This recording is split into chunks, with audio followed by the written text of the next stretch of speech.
That but is terrifying. it was terrifying. And it's just something else that made me think, oh my God, There's something more to this. there's there's something more to this world. And like I was saying earlier, just with that first psychic experience that I had as a little girl, before that, like I say to you that I always had an awareness as long as I can remember in the spiritual and the afterlife. I think back to when I was probably about 4 or 5, looking in the mirror at myself and thinking, hang on, this isn't me. And just having that knowing that I was a soul inside this particular body, knowing that no, that face, that isn't me, that body's not me, I'm within that. And so that awareness has carried me through life. That's yeah. Reincarnation definitely makes sense to me.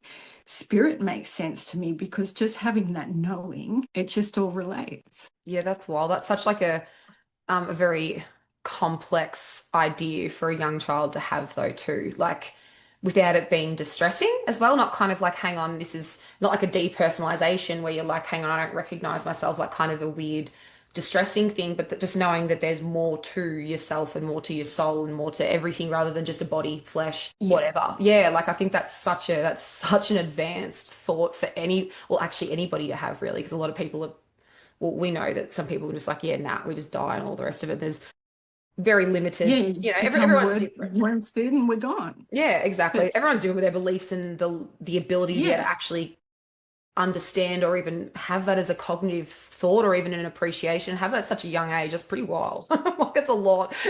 it's bizarre. And I think of that still now, obviously, and I think, wow, like I don't believe my kids have ever said anything like that to me.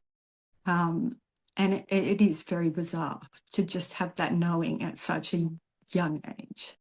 Bizarre, but in a good way, like a very like highly emotionally intelligent, amazing way. Like not bizarre as in like, oh God, that's weird. Like as in like you would not see that often in anybody. Like that's such an amazing, like that just shows like how amazing your brain is and like your different intelligence levels and stuff, especially at that young age. It's that concept itself would be even looking at developmental stages and stuff would be pretty hard to even fit that in. So that's really cool. It's bizarre.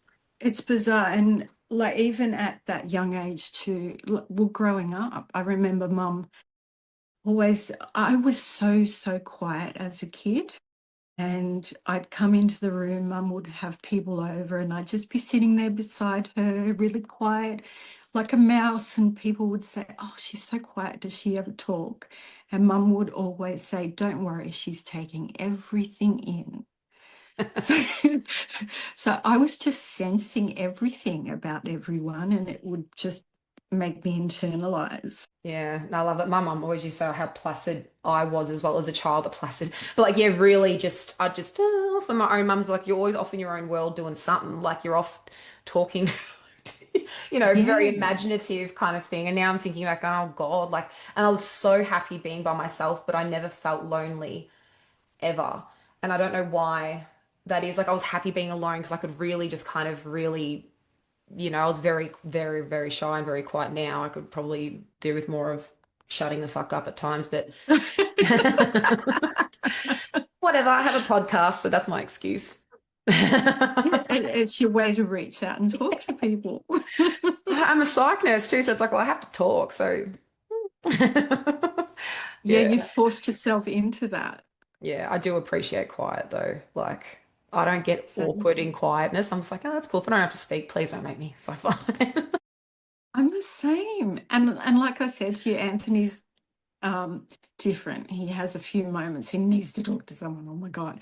And I think I'm starting to train him to the fact that we can sit here and not talk. It's okay. It doesn't mean that we're going to break up and divorce because we're not 100%. talking all of a sudden. I enjoy my peace. So let's just coexist in silence. It's fine.